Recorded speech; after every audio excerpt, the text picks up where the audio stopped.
Friends, video को start करने से पहले एक छोटा सा इंस्ट्रक्शन है। For the best test series और बुक्स फॉर एसएससी जेईई का लिंक मैंने नीचे डिस्क्रिप्शन में डाला हुआ है। इसके अलावा आप हमारा टेलीग्राम चैनल भी ज्वाइन कर सकते हैं, जिसका लिंक आपको नीचे डिस्क्रिप्शन में और फर्स्ट कमेंट बॉक्स में मिल जाएगा। तो चलिए अब हम अपना वीडियो कंटिन्यू करते हैं। हेलो फ्रेंड्स, कैसे हैं आप लोग? सही चल रहा है? तैयारी सब बढ़िया है? ठीक है, और तैयारी भी अच्छी चल रही होगी, क्वेश्चंस वगैरह भी लगा रहे होंगे। चलिए अब आगे बात करते हैं। तो लेट के बाद हमारे आगे की जो कहानी है डेट इज द मिलिंग, और मिलिंग के बारे में हम लोग देखते हैं। काफ़ी सारे स्टूडेंट्स बोल रहे थे कि जो मिलिंग से उसको लेके थोड़े कन्फ्यूजन्स रहते हैं, तो मिलिंग पे भी एक वीडियो बना दिया जाए। तो फिलहाल ये एक वीडियो नहीं बनेगा, क्योंकि अभी जो हम लोग इस वीडियो में बेसिकली देखने वाले हैं वो एक्चुअली मिलिंग होता क्या चीज़ है उसके बारे में देखेंगे, और मिलिंग कितने तरीके के मतलब मेथड्स ऑफ मिलिंग को हम लोग देखेंगे। जैसे इस वीडियो में हम लोग जो देखने वाले हैं, आप क्या देखेंगे, पेरिफेरल टाइप का कटर होता है, फेस कटर होता है। उसके बाद अगर आप मिलिंग ऑपरेशन में जाएंगे तो पेरिफेरल टाइप में भी आपकी अप मिलिंग, डाउन मिलिंग, याद आया अप मिलिंग डाउन मिलिंग से काफ़ी सारे क्वेश्चंस पूछे जाते हैं। उसके बाद हम कहीं ना कहीं एंड मिलिंग की तरफ मूव करेंगे। तो इस वीडियो में हम लोग इतना पोर्शंस कवर करेंगे, और उसके बाद हमारा मिलिंग को लेके ऑपरेशंस क्या क्या, मतलब मिलिंग से हम क्या क्या ऑपरेशंस इंक्लूड कर सकते हैं। जैसा कि हमने लेथ के अंदर ऑपरेशन देखा था, वैसे ही हमारा क्या है, मिलिंग के अंदर भी ऑपरेशन होता है। तो इस चीज़ों को भी हम लोग क्या है देखने वाले हैं, समझेंगे। तो फिलहाल इस वीडियो में हम लोग जो मेथड्स ऑफ मिलिंग है वहां तक मूव करेंगे। तो आइए हम लोग स्टार्ट करते हैं मिलिंग्स को लेके। तो सबसे पहला चीज, अगर हम लोग मिलिंग देखें तो मिलिंग में एक्चुअली होती क्या चीज है। देखिए, सीधी सी बात यह है कि आपको किसी भी टाइप का स्ट्रक्चर या शेप चाहिए ना, वो आपको मिलिंग से मिल जाएगा। चाहे आपको गियर बनाना हो, चाहे आपको स्लॉट बनाना हो, चाहे आपको सरफेस फिनिशिंग देना हो, चाहे आपको कोर को डिजाइन करना हो, जो भी आप ऑपरेशंस देख रहे हो उसमें से मैक्सिमम ऑपरेशंस आपको मिलिंग से परफॉर्म हो जाएंगे। हालांकि ये बात अलग है कि कुछ ऑपरेशंस का टाइम कंज्यूमिंग ज़्यादा है, कुछ ऑपरेशन का टाइम कंज्यूमिंग कम है। तो सबसे पहले देखते हैं कि मिलिंग है तो मिलिंग में ऐसा क्या चीज़ मिल गया। तो सबसे पहली बात, अगर मैं मिलिंग के लिए बात करूं तो इसके जो कैरेक्टरिस्टिक्स अगर आप देखेंगे तो सबसे पहला चीज़ आपको दिखेगा, this is the multiple point cutting tool. ये जो आपको दिख रहा है that is the multiple point cutting tool. मतलब अच्छा, पॉइंट जो टूल है आपको समझ में आता है, सिंगल पॉइंट कटिंग टूल और multiple point cutting tool definitely जो एट ए टाइम केवल एक सरफेस को एट ए टाइम एक चीज को काट रहा है, मतलब वो क्या, सिंगल पॉइंट कटिंग टूल। जैसा कि हमने लेथ के अंदर टूल देखा था, उसमें क्या था, आपको सिंगल पॉइंट कटिंग टूल था। मल्टीपल पॉइंट कटिंग टूल में क्या होता है, आपका साइमल्टेनियसली एक से ज्यादा टीथ होते हैं, मतलब टीथ जो होंगे उसमें क्या होगा, वो उस तरीके से एट ए टाइम क्या होगा, मल्टीपल जगह से क्या होगा, मटेरियल को रिमूव करेगा। तो ये आप देख रहे हैं। तो मिलिंग में आपको पहला चीज क्या दिख रहा है, this is the multiple point cutting tool है। ठीक है, मल्टीपल पॉइंट कटिंग टूल। दूसरा चीज अगर आप बोलेंगे तो इसकी सरफेस फिनिशिंग की बात की जाए तो that is the good surface finishing. तो यहाँ पे अगर सरफेस फिनिशिंग दिखते हैं तो this is the good surface finishing. Clear है यहाँ तक?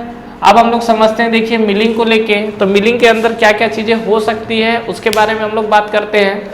तो देखिए बेसिकली हमारा जो मिलिंग का क्लासीफाई अगर देखोगे तो मिलिंग बेसिकली दो पार्ट पे क्लासीफाई होता है। एक हमारा होता है that is the peripheral milling, और एक जो हमारे पास होता है that is the face cutter. मतलब कटर के अकॉर्डिंग मिलिंग का अगर आप देखोगे क्लासिफिकेशंस को लेके, तो मिलिंग बेसिकली आपका दो तरीके से क्लासीफाई होता है। यहाँ पे अगर मैं बात करूँ क्लासिफिकेशंस को लेके, तो मिलिंग बेसिकली आपका जो है वो दो टाइप से क्लासीफाई होता है। फर्स्ट आपका होता है कटर के बेसिस पे, और फर्स्ट जो आपका होता है that is called peripheral cutter. ठीक है, फर्स्ट जो होता है that is the peripheral cutter. और दूसरा अगर हम लोग बात करेंगे तो ये आपका कौन सा है, ये आपका पेरिफेरल कटर है। दूसरा अगर आप बात करेंगे तो this is the face cutter. Face cutter, अभी हम लोग पहले इसको समझ लेते हैं कि इसका बेसिक डिफरेंस क्या है। ध्यान से समझिएगा यहाँ पर, क्योंकि ये अगर आपको चीज क्लियर है तो आगे की काफी सारी चीजें आपको क्या हो जाएगी, क्लियर हो जाएगी। देखिए जो हमारा मिलिंग है एक्चुअली क्या होता है, आपको एक लम्प सम में आपको पहले आइडिया दे दूं। ये जैसे हमारा मान लीजिए मिलिंग के लिए जैसे शाफ्ट है ना, तो इसमें क्या होता है, दो तीन चीजें होती हैं। ये आपका क्या है, ये आपका रोटेट करता है, और इसमें अगर आप कटर को देखेंगे तो फ्रंट में भी इस तरीके से कटर होते हैं, और इस तरीके से साइड में भी आपको क्या दिखेगा, इस तरीके से कटर दिखेगा। ठीक है, तो ये क्या है ना कि जब आपका रोटेट होता है तो डिपेंड करता है कि किस सरफेस से कटिंग कर रहा है। जब ये रोटेट करेगा, अगर आप ये साइड वाले यूज को यूज कर रहे हो तो कहीं ना कहीं देख रहे हो आप पेरीफेरी से कट कर रहे हो, और ये वाले से अगर आप कटिंग करोगे तो कहीं ना कहीं क्या होगा, ये फेस से आप कटिंग कर रहे हो। यही दो पार्ट में कैटेगराइज किया गया है इसको, that is the peripheral cutter and that is the face cutter. अगर आपसे पेरिफेरल कटर की बात करेगा तो पेरिफेरल कटर का अगर आप डिजाइन देखोगे तो आपको डिजाइन कुछ इस तरीके से दिखेगा, ऐसा, इस तरीके से, ठीक है। और ये जो आपका शाफ्ट है, ये आपका शाफ्ट क्या करेगा, इस तरीके से रोटेट करेगा। और अगर हम लोग बात करें तो और हमको क्या मिल सकता है इस कंडीशन पे, ये जो आपका पेरिफेरल कटर है इस पे अगर हम लोग बात करें तो ऐसा भी आपने देखा होगा पेरिफेरल कटर जो का डिजाइन होता है,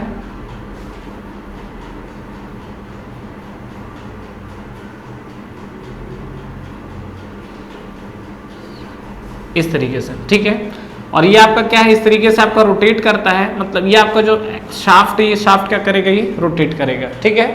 तो ये जो आपका है this is called peripheral cutter यहाँ पर, ठीक है। तो ये आपका जो है दिस इज पेरिफेरल कटर। अगर हम लोग फेस कटर की बात करेंगे तो फेस कटर में हम लोग देख चुके हैं क्या कि इसमें जो आपका डिजाइन होगा वो फेस कटर में आपका ये जो आपका दिख रहा है दिस इज द सरफेस दिख रहा है, तो यहाँ पर आप ऐसा समझिए ज़्यादा बेटर रहेगा।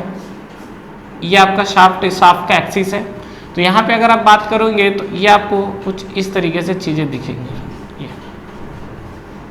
ऐसा, ठीक है। तो ये जो आपको दिख रहा है इस तरीके से इसमें कटर होते हैं, ये समझ में आया। इसमें जो है इस तरीके से आपको कटर दिखेंगे और ये जो आपका एक्सिस है ये, ठीक, यहाँ पर ये वाला एंगल फॉर्म करता है। तो यहाँ पर अगर आप बेसिकली देखोगे तो ये आपका जो चीज़ें दिख रही है ये आपका पेरिफेरल कटर है। यहाँ पर कहीं ना कहीं जो हम लोग यूज़ करते हैं वो आपका क्या होता है, पॉजिटिव रैक एंगल यूज़ होता है। इसमें फर्स्ट पैरामीटर अगर आप देखेंगे तो this is use for positive rack angle, ठीक है। ये आपका जो है पॉजिटिव रैक एंगल है।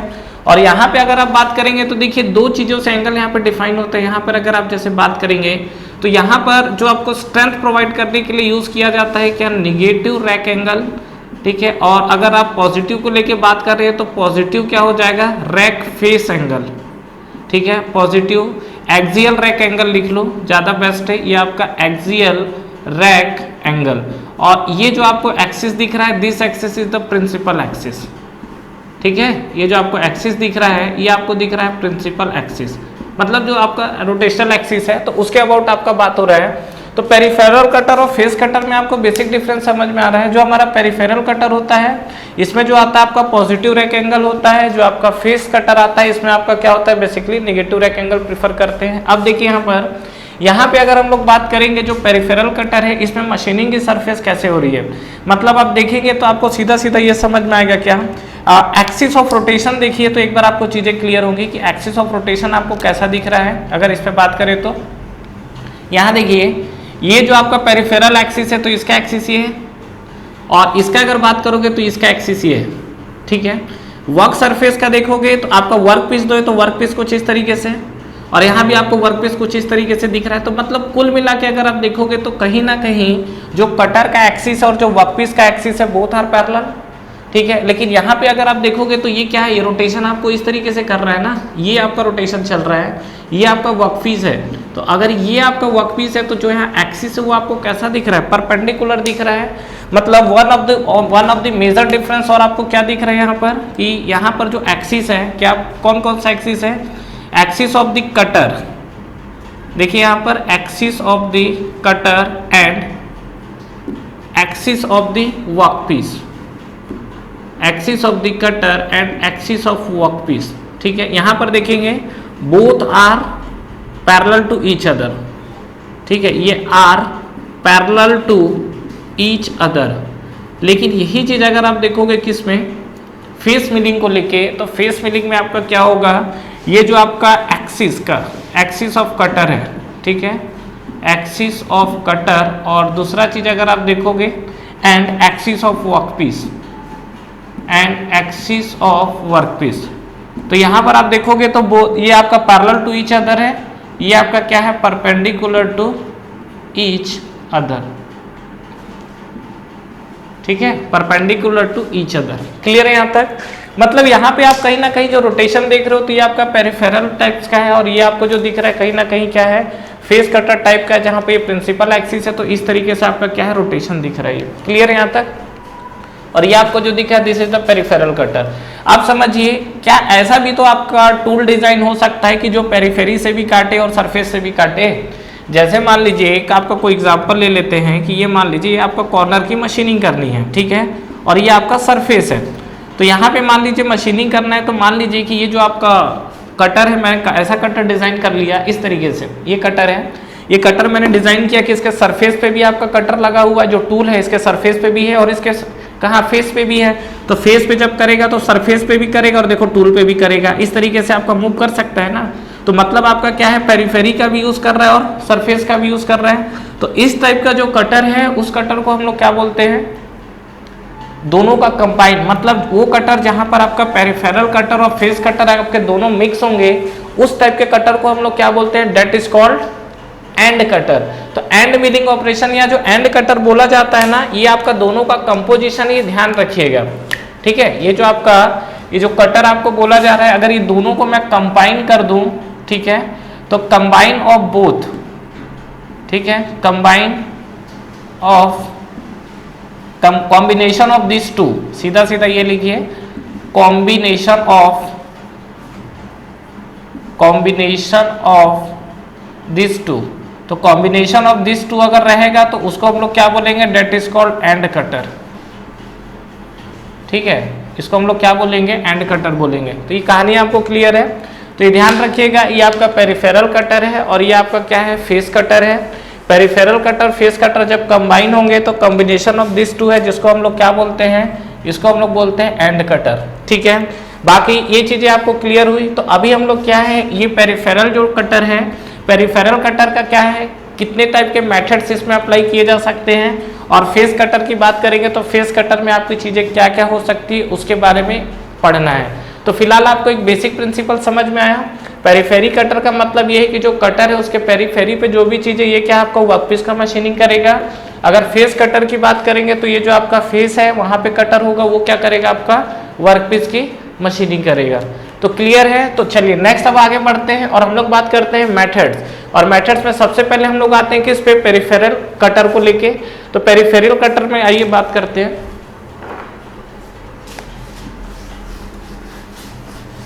ये जो आपका पेरिफेरल कटर की कहानी चल रही है, ये आपका बहुत इंपॉर्टेंट है, क्योंकि इस पे मैं बेसिकली आपसे बात करने वाला हूँ अप मिलिंग और डाउन मिलिंग को लेके, ठीक है। तो अभी जो मैं बात कर रहा हूँ, this is the methods of milling, ठीक है। ये जो अभी मैं बात कर रहा हूँ ये आपका मिलिंग मेथड्स है। तो मिलिंग में मेथड्स की अगर बात करेंगे तो मेथड में सबसे पहला अगर हम लोग देखें तो अभी हम लोग जो बात करने वाले हैं, first is that peripheral milling. Peripheral milling है आपका पेरिफेरल मिलिंग। अब इसके बारे में समझते हैं। तो देखिए इसमें आपके दो टाइप के होते हैं, तो इसका पहले क्लासिफाई देख लेते हैं। तो हम लोग देख लेते हैं पहले क्या है। तो इसके लिए हम लोग टेबल बना लेते हैं। एक साइड हम लोग कुछ बेसिस पैरामीटर लिखते हैं कि किस किस पैरामीटर पे इसको हम लोग क्लासिफाई करें, ठीक है। तो ये आपका फर्स्ट पैरामीटर। दूसरा अगर आप बात करोगे तो हम बात कर लेते हैं, ये दो टाइप के बेसिकली होते हैं। एक होता है आपका अप मिलिंग, एक जो कहानी है that is called up milling, और एक होता है आपका that is called down milling. एक जो है that is called down milling. अब आपको मैं एक चीज बता रहा हूं जो सबसे ज्यादा लोग एग्जाम में धोखा खा जाते हैं, ठीक है। इसमें से एक मिलिंग को बोला जाता है कन्वेंशनल टाइप का मिलिंग, मतलब कन्वेंशनल मिलिंग, और एक को बोला जाता है क्लाइंब मिलिंग, ठीक है। क्लाइंब मिलिंग अगर बोल रहा है तो क्लाइंब मिलिंग कौन सा होगा, अप को बोलेंगे कि डाउन को बोलेंगे। बेसिकली देखिए क्लाइंब का मतलब होता है चढ़ना, ठीक है। तो वो कहीं ना कहीं क्या है, अप मिलिंग से रिलेट हो रहा है। लेकिन आपकी जानकारी के लिए बता दूं कि जो आपका क्लाइंब मिलिंग है वो आपको डाउन मिलिंग को हम लोग बोलते हैं क्लाइंब मिलिंग, ठीक है। इस चीज को ध्यान रखिएगा, इसमें कंफ्यूज नहीं होना है। क्लाइंब मिलिंग जो है उसको हम लोग बोलते हैं डाउन मिलिंग, और ये जो आपका अप मिलिंग है इसको हम लोग क्या बोलते हैं, this is called conventional milling, ठीक है। This is called conventional milling. तो ये समझ में आया जो आपका बेसिस है। तो बेसिस में आपका क्या है, अप मिलिंग भी है, डाउन मिलिंग भी है। तो अप मिलिंग की बात करेंगे तो इसको हम लोग कन्वेंशनल मिलिंग भी बोलते हैं। जो आपका डाउन मिलिंग है, डाउन मिलिंग को हम लोग क्या है, क्लाइंब मिलिंग भी बोलते हैं। अब देखिए अगर हम लोग यहाँ पे बात करें तो हमारे पास अलग अलग पैरामीटर है। तो सबसे पहले हम लोग बेसिस समझ लेते हैं डायग्राम को लेके कि अगर हम लोग देखें तो इस पे किस तरीके से चीजें चल रही हैं। तो अगर ये काफी इंपॉर्टेंट है, ध्यान रखना इस चीज को, एग्जाम में कई बार यहाँ से क्वेश्चंस पूछा हुआ है और आपको पूरी पिक्चर अभी क्लियर दिख जाएगी। डायग्राम में अगर आप देखोगे तो सबसे पहली बात पेरिफेरल है, तो एक बात तो तय है, जो भी कटिंग होगा वो किससे होगा, पेरिफेरी से होगा। तो अभी जैसे मान लीजिए मैंने जो कटर बनाया हुआ था, ये कटर कुछ इस तरीके का बनाया हुआ था, ये कटर जो है, कटर मैंने कुछ इस तरीके से बनाया हुआ था ना। तो ये जो कटर है मैं इसको इधर से व्यू करूंगा, इधर से व्यू करूंगा तो क्या करेगा, शाफ्ट का एक्सेस दिखेगा और यहाँ पर क्या दिखेगा, इस तरीके से ब्लेड दिखेगा। बस इसी चीज को मैं यहाँ पर क्या ड्रॉ करने वाला हूँ। तो यहाँ पे अगर आप देखोगे तो ये आपको जो है, ये जो आपका कटर है, ठीक है, और ये आपका कटर का क्या है, रोटेशन है। तो यहाँ पे अगर अप मिलिंग में आप देखोगे तो क्या होगा, ये आपका कटर है और यहाँ पर कहीं ना कहीं आपको जो दिखेगा, ये आपको दिखेगा वर्कपीस, ठीक है, ये आपको दिख रहा है इस तरीके से वर्कपीस।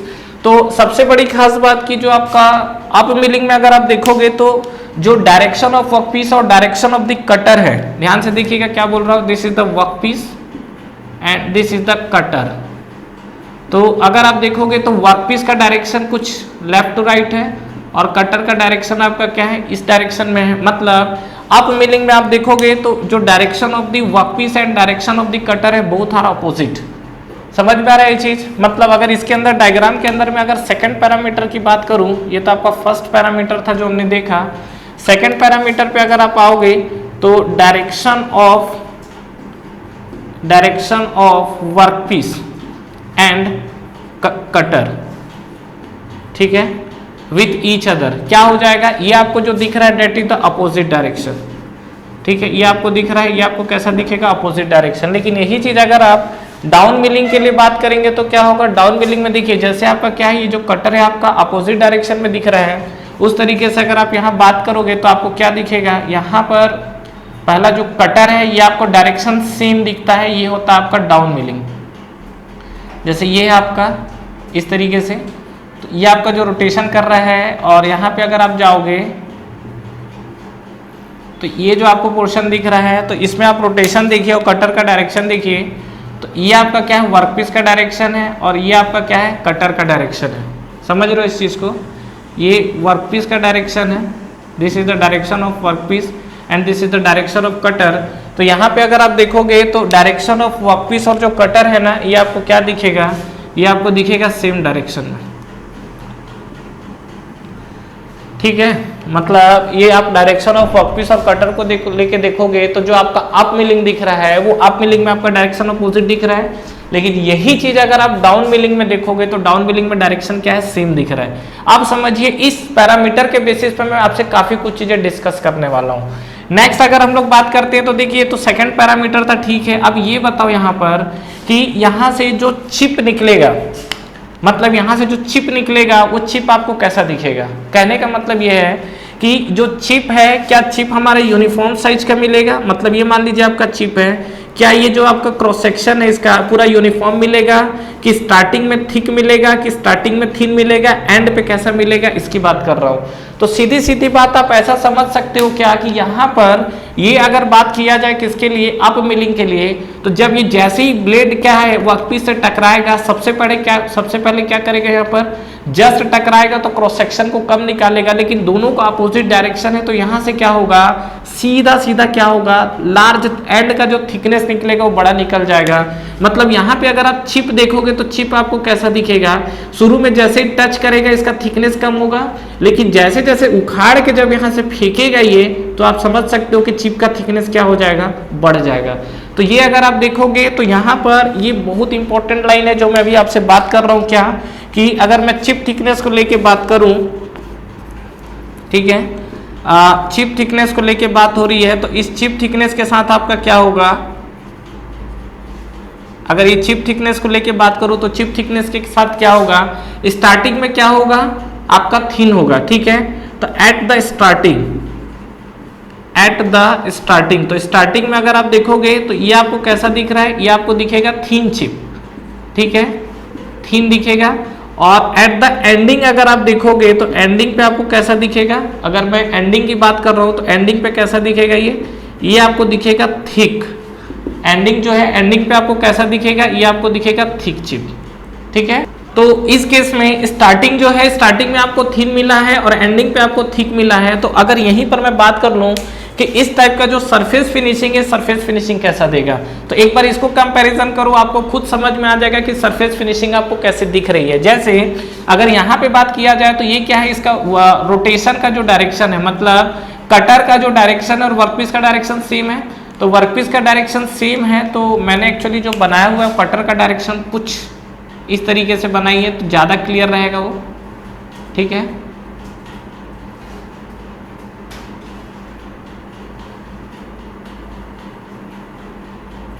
ठीक है, क्लियर। तो ये आपका कुछ कटर का डायरेक्शन है। तो यहाँ पे आप देखिए, तो ये बताइए कि अब ये इससे टकराएगा तो क्या होगा। सबसे पहले तो देखोगे वर्कपीस को लेके, तो ये आपका क्या है, स्टार्टिंग, और फिर क्या होगा, धीरे से एंडिंग। तो दोनों का डायरेक्शन सेम है ना, तो दोनों का डायरेक्शन सेम है, तो मतलब कटर के डायरेक्शन में ही वर्कपीस ऐसा मूव करते चले जा रहा है। तो यहाँ पर क्या होगा, जैसे जब इसे टच करेगा स्टार्टिंग में, यहाँ पर क्या था कि दोनों का अपोजिट डायरेक्शन में लगा हुआ था, लेकिन यहाँ पर आप देखोगे तो जो डायरेक्शन है आपका दोनों का सेम है। तो स्टार्टिंग पे क्या करेगा, टच कर रहा है, तो स्टार्टिंग में टच करके क्या होगा, जितना एरिया टच कर लेगा उसी को आगे बढ़ा के निकालेगा। मतलब ये आपको जब देखेंगे डायरेक्शन स्टार्टिंग में, तो जैसे स्टार्टिंग में यहाँ पर क्या मिला था, आपको थिन चिप मिला था क्योंकि जस्ट टच किया था, लेकिन यहाँ पर दोनों के सामने क्या सेम मोशन है। तो अगर आप इस पे बात करोगे एट द स्टार्टिंग, तो स्टार्टिंग में आपको कैसा चिप मिलेगा, यहाँ पर स्टार्टिंग में आपको मिलेगा थिक चिप, क्योंकि ये आपका दोनों का जो सेम मोशन है उसके चलते टकराया। और जैसे ही उसके बाद फिर क्या हुआ, जब एंड पार्ट आएगा, मतलब यहाँ से एक बार जब वो टच कर लेगा तो उसके बाद तो वर्कपीस आगे जा रहा है ना, तो ज्यादा मटेरियल वो चाह के भी नहीं निकाल पाएगा। तो जब आप एंडिंग में जाओगे, एट द एंडिंग पोजीशन पर, तो इस कंडीशन पे आपको क्या मिलेगा, ये जो आपका एंडिंग पोजीशन पे जाओगे तो ये आपको मिलेगा थिन चिप। मतलब स्टार्टिंग और एंडिंग को लेके बात करें तो स्टार्टिंग में जो हमारा चिप मिलेगा वो आपका थिकनेस ज्यादा होगा, और एंडिंग पे जो आपको चिप मिलेगा उसका जो थिकनेस है वो आपको कैसा मिलेगा, पतला चिप्स मिलेगा। तो ये आपका एक बेसिक डिफरेंस था। तो ये बताइए कि अगर मैं सरफेस फिनिशिंग को लेके बात करूं तो सरफेस फिनिशिंग आपको किस में ज्यादा दिख रहा है। नेक्स्ट अगर मैं पैरामीटर को लेके बात करूं और वो पैरामीटर आपका सरफेस फिनिशिंग हो, तो सरफेस फिनिशिंग को लेके हम लोग क्या बात कर सकते हैं, बताइए। ये हमारे पास है, this is the surface finishing. ठीक है, तो सरफेस फिनिशिंग को लेके अगर हम लोग बात करें तो सरफेस फिनिशिंग किसकी अच्छी होगी और किसकी खराब होगी उसके बारे में देखना है। तो ये देखो दोनों अपोजिट डायरेक्शन, और एंडिंग में अगर थिक चिप्स काट रहा है मतलब डेफिनेटली सरफेस को रफ करेगा। यहाँ पे अगर आप देखोगे तो स्टार्टिंग में जो है ये जो पोर्शन है टच कर रहा है, टच करने के बाद लास्ट में थिन चिप है, तो शुरू में तो देखो थिक करेगा तो रफ सरफेस जनरेट करेगा, लेकिन जब वो थिन करने के लिए जाएगा तो सरफेस में कहीं ना कहीं स्मूथनेस आ जाएगा। मतलब अगर दोनों में हम लोग कंपैरेटिवली बात करें तो ये जो आपका अप मिलिंग है ये आपको जो प्रोड्यूस करेगा, दिस प्रोड्यूसेस रफ सरफेस।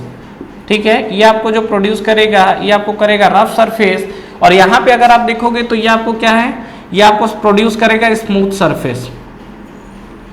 ठीक है, ये जो आपको प्रोड्यूस करेगा ये आपको क्या करेगा, स्मूथ सरफेस प्रोड्यूस करेगा। ठीक है, क्लियर है यहाँ तक। तो ये चीजें आपको क्लियर दिख रही है जो सरफेस फिनिशिंग की बात हुआ। तो एक हमारे पास मिला that is the rough surface, और एक हमको दे रहा है वो आपको क्या दे रहा है, स्मूथ सरफेस देख रहा है। अब देखिए यहाँ पे अगर हम लोग बात करें पावर को लेके, तो पावर आपका किस में ज्यादा दिखेगा।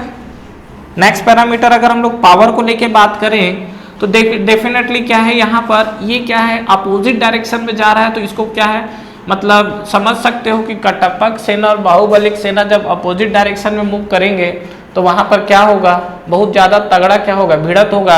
और यहाँ दोनों का डायरेक्शन सेम है, तो पावर की अगर हम लोग बात करें तो कम होगा। तो कहीं ना कहीं अगर मैं फोर्स और पावर को लेके बात करूं, ठीक है, फोर्स एंड पावर, तो फोर्स एंड पावर को लेके बात करूं तो जो मेरा अप मिलिंग होता है, अप मिलिंग में फोर्स एंड पावर जो है कंपैरेटिवली क्या होगा, अप मिलिंग में डाउन मिलिंग के कंपेयर में हाई होगा।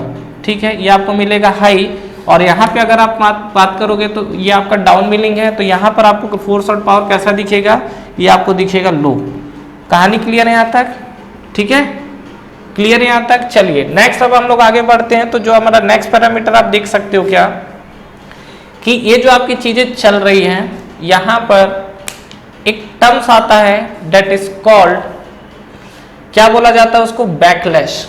ठीक है। होल्डिंग को भी पढ़ लो एक बार, होल्डिंग को भी देख लेते हैं। होल्डिंग का मतलब किसमें ज्यादा आपको ज्यादा टाइट होल्डिंग की जरूरत होगी। देख रहे हैं दोनों अपोजिट डायरेक्शन में, अगर वर्कपीस को आपने टाइट नहीं रखा तो सीधा उखाड़ के फेंक देगा ही।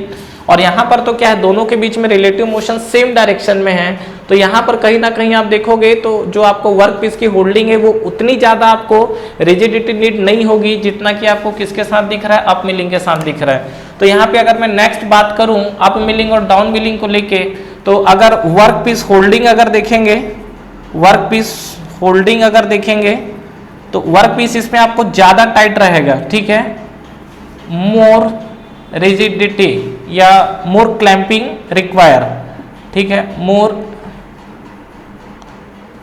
होल्डिंग डिवाइस ऐसा लिख लो। जो आपका वर्कपीस का होल्डिंग, समझ गए, मतलब इसमें आपको वर्कपीस को क्या है ज्यादा बेहतरीन तरीके से, मतलब ज्यादा उसको डिग्री ऑफ फ्रीडम को रेस्ट्रिक्ट करना पड़ेगा, उसको मोशन ना मिले, ठीक है। तो यहाँ पे अगर आप देखोगे तो वर्कपीस को आपको बिल्कुल क्या करना पड़ेगा, ठीक है, मोर फिक्स्ड, मोर रिजिडिटी या मोर रिजिड फिक्स आप लिख सकते हो यहाँ पर। और यहाँ पर अगर आप देखोगे तो इसके कंपैरिजन में क्या है, लो फिक्सिंग होगी, मतलब इसमें आपको वर्कपीस होल्डिंग जो है आपको ज्यादा टाइट लगेगा, ठीक है। तो यहाँ पे वर्कपीस होल्डिंग लिख लीजिए। वर्कपीस जो होल्डिंग है आपका वो आपको कैसा दिखेगा, वर्कपीस होल्डिंग जो है ये आपको दिखेगा टाइट पोजीशन पे, और यहाँ अगर आप देखोगे तो कहीं ना कहीं क्या है चीजें लूज पोजीशन पे भी दिखेंगे। तो ये चीजें क्लियर है आपको। चलिए नेक्स्ट अगर हम लोग आगे बढ़ते हैं तो नेक्स्ट हमारा that is very important parameter that is called backlash, ठीक है। बैकलैश होता क्या है इस चीज को समझना जरूरी है। तो बैकलैश के लिए मैं आपको यहाँ पर पॉइंट डिस्कस कर लेता हूँ, ठीक है। ये बैकलैश होता क्या चीज है, देखिए सीधी सी बात यह है कि अगर आपका ये वर्कपीस मूव कर रहा है तो वर्कपीस के नीचे आपने कुछ ना कुछ क्या अरेंजमेंट रखा होगा, कुछ बेस रखा होगा जो वर्कपीस है। दूसरा चीज यहाँ पे आपका कटर मूव कर रहा है तो यहाँ पे वर्कपीस को आपने क्या दिया, मोशन दिया हुआ है। तो जब वर्कपीस मोशन करेगा तो कहीं ना कहीं आपने इसको बेस प्रोवाइड किया होगा, और बेस प्रोवाइड करने के साथ क्या करना है, आपको होल्ड भी देना है। मतलब क्या है कि ये देखो सीधी सी बात ये है कि अगर आप इसका वर्कपीस का बेस देखोगे ना तो आपको कुछ इस तरीके का बेस दिखेगा ऐसा, ठीक है। ये आपको वर्कपीस का बेस है। अब जिस पे आप वर्कपीस रखोगे उस वर्कपीस के साथ अगर आप देखोगे तो वर्कपीस का जो है वो आपको ऐसा दिखेगा, ये, ठीक है, ठीक है। ये जो वर्कपीस है ये आपको बेस इस तरीके से दिखेगा।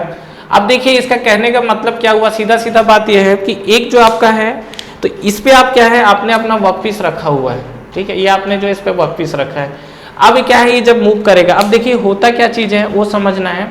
यहाँ पर अगर आप अप मिलिंग में जाओगे तो अप मिलिंग में देखो, पहले बैकलैश के बारे में बात कर लेता हूँ। ये जो मैं बैकलैश वर्ड यूज कर रहा हूँ, ये बैकलैश होता क्या है, बैकलैश, बैकलैश का मतलब होता है कि ये जो आपके दो तीत के बीच का जो गैप दिख रहा है ना, ये बैकलैश होता है। अब डेफिनेटली आप ये प्रैक्टिकली जाओगे तो इस गैप को जीरो कर सकते हो क्या, पॉसिबल नहीं है। तो डेफिनेटली इनके बीच में कुछ ना कुछ क्या आएगा, ये गैप आएगा, ठीक है। यही गैप में क्या होगा, ये जो गैप होता है इसको हम लोग बोलते हैं बैकलैश। अगर आपका मान लीजिए कि जो डायरेक्शन है वो आपका अप मिलिंग हो रहा है, तो अप मिलिंग के साथ क्या होगा, जो आपका बैकलैश है, बैकलैश अगर मान लीजिए कि आपका अप मिलिंग हो रहा है तो अप मिलिंग के साथ चीजें क्या होंगी, ये अगर आप कहीं ना कहीं देखोगे तो ये आपका वर्कपीस है, मतलब इसका रोटेशन इधर है, और जो आपका कटर है वो कटर का रोटेशन इधर है। तो आप ये चीज समझ पा रहे हो कि ये दोनों एक दूसरे को बिल्कुल क्या है, एकदम दबा के रखेंगे। मतलब यहाँ पर ये वाला जो गैप है वो आपका गैप जो है यहाँ तो रहेगा, लेकिन ये वाला चीजों को बिल्कुल प्रेस करके रखेगा ये। तो जब प्रेस करके रखेगा तो ये आप समझ लो कि इसमें से आपको टक टक टक टक जो आवाज आता है वो आवाज नहीं मिलेगा आपको। दूसरा चीज, ये बिल्कुल क्या एकदम टाइट पोजीशन पे रिजिड होके रहेगा। यही चीज अगर मैं बात करूं किसके लिए, डाउन मिलिंग के लिए, तो डाउन मिलिंग में आपका क्या है, दोनों का पोजीशन सेम है। मतलब अगर आप देखोगे तो डाउन मिलिंग को लेके अगर हम लोग बात करें तो डाउन मिलिंग में क्या होगा, दोनों का पोजीशन आपको सेम दिखेगा। तो ये आपका जो कंडीशन है, ये आप अगर आप देख रहे हो इस तरीके से, तो इसमें आपका जो रोटेशन है और जो आपका वर्कपीस का एक्सिस है, ठीक है, मतलब this is the rotation of this shaft, और जो आपका एक्सिस है इसमें आप देखोगे दोनों सेम डायरेक्शन में मूव कर रहे हैं। तो मान लीजिए कि जब दोनों सेम डायरेक्शन में मूव किया तो यहाँ पर ही जाके इसे चिपकेगा तो खट का आवाज करेगा। लेकिन जब नेक्स्ट फिर से जब इसमें आएगा तो इसमें आएगा तो फिर से जैसे इसमें आवाज आया फिर आपका इसमें आवाज आएगा। मतलब कहीं ना कहीं देखोगे तो इसमें क्या खटर खटर खटर खटर आवाज आते रहेगा। यहाँ पर क्या ये चीजें बिल्कुल होल्ड करके रखेगा। तो पहला चीज, ये गैप को बोला जाता है बैकलैश, और यहाँ पे अगर आप बात करोगे तो अप मिलिंग में आपको बैकलैश जो है प्रॉब्लम नहीं करता है। दैट्स वाई ये अप मिलिंग में इसको बोला जाता है टेक्निकल वर्ड में क्या, it is the backlash eliminator. ठीक है, ये जो आपका है, अगर आप देख रहे थे तो अभी तक आपको डाउन मिलिंग का पूरा फायदा दिख रहा था, लेकिन ये डाउन मिलिंग का सबसे बड़ा नेगेटिव पॉइंट है क्या, कि डाउन मिलिंग जो होता है इसमें बैकलैश का प्रॉब्लम होता है। ठीक है, इस चीज को ध्यान रखिएगा, जो बैकलैश बताया हूं मैं, problem of backlash is more. अब क्या होगा, अगर खटर खटर आवाज करेगा तो यहाँ वियर करना स्टार्ट किया, और वियर करना अगर स्टार्ट कर दिया तब तो गैपिंग और बढ़ते चले जाएगी वियर के कारण, और गैपिंग और बढ़ेगी तो आपका साउंड और बढ़ते चले जाएगा। तो यहाँ पे अगर आप बात करोगे अप, जो अप मिलिंग होता है इसमें बेसिकली आपका बैकलैश एलिमिनेट रहता है। लेकिन अगर मैं डाउन मिलिंग की बात करूँ तो डाउन मिलिंग का एक सबसे बड़ा नेगेटिव पॉइंट है कि इसके साथ बैकलैश का प्रॉब्लम है, क्योंकि इसमें वर्कपीस और कटर रोटेशन का डायरेक्शन सेम रहता है। उस डायरेक्शन सेम रहने के कारण क्या होता है, ये सब चीजें जो गैपिंग आपको दिख रही है, गैपिंग कहीं ना कहीं क्या करेगी, आपको प्रॉब्लम क्रिएट करेगी। ठीक है, कहानी समझ में आया, तो ये चीज ध्यान रखिएगा। तो इसमें एक पैरामीटर बैकलैश को लेके यही लिखा जा सकता है, मैं लिखूंगा नहीं, आप लिख लीजिएगा। क्या, जो अप मिलिंग है, अप मिलिंग में आपका बैकलैश एलिमिनेटर रहता है, लेकिन यहाँ डाउन मिलिंग में बैकलैश है।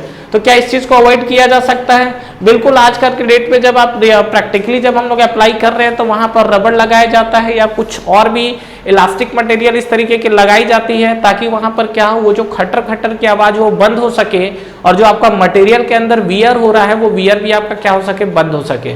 तो कहानी क्लियर हुआ आपको? तो ये आपका कहीं ना कहीं एक बेसिक डिफरेंस था जिसके बारे में हमने पेरिफेरल मिलिंग में लिया हुआ है, और पेरिफेरल मिलिंग में आपको सीधा सीधा इसका बेसिक प्रिंसिपल आपको समझ में आ गया था। सीधा क्या कि इसमें आप देख रहे हो तो कहीं ना कहीं मैं आपको क्या बोला था, पहचान कैसे करना है, ये आपका कटर का जो एक्सिस है और जो सरफेस का एक्सिस है। ठीक है, ये अगर आप देखोगे तो ये भी आपका वर्कपीस हो सकता है, तो ये आपको हमेशा क्या मिलेगा, पैरेलल टू द एक्सिस मिलेगा। मतलब यहाँ अगर आप देखेंगे तो दिस इज, ये पेरिफेरल मिलिंग में चाहे अप मिलिंग हो या डाउन मिलिंग हो, ये आपका पैरेलल टू पैरेलल मिलेगा। कौन कौन पैरेलल मिलेगा, एक तो आपका मिलेगा क्या, एक्सिस, और दूसरा वर्कपीस का और आपका कटर का एक्सिस। ठीक है, अब हम लोग चलिए बात करते हैं, पेरिफेरल मिलिंग हो चुका है। सेकंड हमारा क्लासिफिकेशन क्या था, सेकंड क्लासिफिकेशन हमारा क्या था, फेस मिलिंग। तो आइए एक बार हम लोग फेस मिलिंग के बारे में देख लेते हैं कि फेस मिलिंग में जो आपका चिप प्रोड्यूस होता है वो किस तरीके का चिप प्रोड्यूस होता है। तो यहाँ पर हम लोग बात करते हैं, this is the second parameter which is called face milling. ठीक है, ये जो आपका सेकंड पैरामीटर है that is called face milling. तो अगर आप फेस मिलिंग को लेके बात करेंगे तो आपको क्या मिलेगा, ये जो आपका है, देखिए सीधी सी बात, फेस मिलिंग में मतलब एक चीज आपको क्लियर हुई होगी, ये आपका जो है यहाँ पर इस तरीके से इसका एक्सिस होता है, और यहाँ पर ये आपका क्या होता है, कटर होता है इस तरीके से। ठीक है, तो ये जो आपका कटर है तो कहीं ना कहीं ये आपका वर्कपीस है, और वर्कपीस में अगर आप देखोगे तो ये आपका क्या है, जो सरफेस है, सरफेस का मतलब वर्कपीस का जो एक्सिस है, यहाँ पे आप देखोगे तो ये आपका क्या दिख रहा है, ये रोटेशन है, दिस इज द रोटेशन, और ये आपका जो देख रहे हो तो ये आपका रोटेशन है और वर्कपीस है। तो ये आपका जो एक्सिस देख रहे हो तो बोथ एक्सिस आर परपेंडिकुलर। कौन कौन सा एक्सिस आपका परपेंडिकुलर है, एक तो आपका जो कटर का एक्सिस और एक आपका वर्कपीस का एक्सिस है। तो यहाँ पर सबसे पहला चीज तो ये क्या कि cutter axis and workpiece axis perpendicular, workpiece axis. ठीक है, both are perpendicular, cutter axis and workpiece axis both are perpendicular. Clear है? नेक्स्ट आगे बढ़िए। इसमें अब ये इस तरीके से जब कटिंग करेगा तो देखते हैं हमारा कि क्या इफेक्ट पड़ने वाला है किस पे, कि जो हमारा चिप निकलेगा वो चिप आपको कैसा दिखेगा। तो उसके बारे में हम लोग बात कर लेते हैं। तो अगर आप चिप के बारे में देखना चाहते हैं तो देखिए क्या होगा, सीधी सी बात, ये एक थोड़ा सा लंबा डायग्राम बनाते हैं। ये आपका रोटेशन है, ये आपका कहीं ना कहीं वर्कपीस है, और यहाँ पर ये जो आपका कटर है वो कटर देखिए क्या होगा, ये जब कटर घूम रहा है तो ये आपका कहीं ना कहीं कटर है। तो ये कटर है, तो अभी टूल नहीं बना रहा हूँ, यहाँ सीधा सीधा आप कटर का रोटेशन अगर आप देखोगे तो ये कटर का रोटेशन आपको कैसा दिखेगा, ऐसा घूम रहा है ना, ये जो कटर है इस तरीके से घूम रहा है। अब देखो क्या होगा, स्टार्टिंग में क्या है कि ये आपका वर्कपीस है और वर्कपीस के साथ कटर घूम रहा है। स्टार्टिंग में क्या करेगा, जो चिप प्रोड्यूस करेगा वो कैसा रहेगा, जस्ट टच कर रहा है ना, तो टच कर रहा है। तो यहाँ पे अगर आप देखोगे तो ये आपको क्या मिलेगा, ये आपको मिलेगा थिन चिप्स। ये जो आपको स्टार्टिंग में देखोगे तो कैसा मिलेगा, थिन चिप। अब क्या होगा, जैसे जैसे अभी का कटर घूम रहा है तो ये आपका क्या होगा, रोटेशन आपका इस डायरेक्शन में आगे बढ़ा, तो जैसे ही क्या होगा कि जब ये रोटेट होके इस पॉइंट पर आएगा, ठीक है, तो अब चिप का साइज क्या होगा, बढ़ते चले जाएगा। मतलब कहीं ना कहीं आप देखोगे तो ये थिन से थिक की तरफ जा रहा है, तो कैसा हो रहा है, ये थिन से थिक की तरफ जा रहा है, थिन से थिक की तरफ जा रहा है, that is the up milling. मतलब एक एग्जांपल आपको दे रहा हूं कि जस्ट एक कटिंग करना स्टार्ट किया तो यहां से यहां तक जो जाएगा वो अप मिलिंग को फॉलो करेगा। तो ये थिन चिप से क्या हो जाएगा, यहां पर आपको मिल जाएगा थिक चिप, ठीक है, यहां पर जो आपको है ये आपको मिलेगा क्या, थिक चिप। और फिर क्या होगा, थिक से जब अंदर की तरफ आएगा तो ये आपको क्या मिलेगा, ये आपको मिलेगा थिन चिप। समझ में आया? मतलब कुल मिला के अगर आप कहानी देखो तो आपको चीज समझ में आ जाएगा क्या कि इसमें जो चिप होता है स्टार्टिंग में जो आपको मिलेगा ये आपको मिलेगा थिन चिप। थिन चिप से जब आप आगे बढ़ोगे तो ये आपको कन्वर्ट हो जाएगा किस में, थिक चिप में। और थिक चिप से फिर जब आप आगे बढ़ोगे तो ये आपको कन्वर्ट हो जाएगा किस में, थिन चिप में। ठीक है, तो ये जो आपको कंडीशन है ये आपको दिख रहा है, समझ में आया? तो ये कहीं ना कहीं जो आपका चिप जनरेट हो रहा है ना, उस चिप जनरेट को लेके बात कर रहे हैं। तो ये आपका जैसे ही चिप निकला तो ये आपका पतला चिप था, धीरे धीरे क्या हुआ, यहाँ पर आया तो थिक चिप हुआ, और थिक चिप के बाद फिर से क्या हो गया, वो थिन चिप हो गया। तो फाइनली अगर आपको थिन चिप मिल रहा है तो आप बोल सकते हो क्या कि यहाँ पर जो आपको वर्कपीस जो है उसकी जो सरफेस फिनिशिंग है वो सरफेस फिनिशिंग आपको कहीं ना कहीं अच्छी मिलेगी। ये जो है इसमें आपको क्या होगा, वर्कपीस की जो फिनिशिंग है वो क्या मिलेगी, अच्छी मिलेगी। ठीक है, और अगर हम लोग बात करें इस केस में तो रोटेशन आपको ये चीज क्लियर हो रहा है, जो आपका ये रोटेशन है ये आपको रोटेशन क्लियर हो रहा है। तो यहां पर फाइनली फेस कटर ये इस पोर्शन से मूव कर रहा है, पेरिफेरल कटर इस तरीके से चल रहा है। अगर मैं दोनों को कंबाइन कर दूं, ठीक है, दोनों को कंबाइन कर दूं, जैसा कि मैंने बात किया था कि कॉम्बिनेशन ऑफ, अगर आप देखोगे क्या, कॉम्बिनेशन ऑफ किसका किसका कॉम्बिनेशन, कॉम्बिनेशन ऑफ किसका किसका कॉम्बिनेशन है, पेरिफेरल मिलिंग और फेस मिलिंग का। तो ये अगर आप देखोगे पेरिफेरल एंड फेस मिलिंग, तो ये अगर आप दोनों को कॉम्बिनेशन कर दोगे तो ये फाइनली जो कन्वर्ट होगा that is called end milling. ध्यान रखिएगा, ये जो आपका फेस मिलिंग है और पेरिफेरल मिलिंग है, जब आप इसको कंबाइन कर दोगे तो ये आपको जो मिलेगा that is called end milling. ठीक है, तो एंड मिलिंग में आपका क्या है, दोनों चीजें चलेंगी। दोनों चीजें चलने का मतलब समझ में आ रहा है आपको?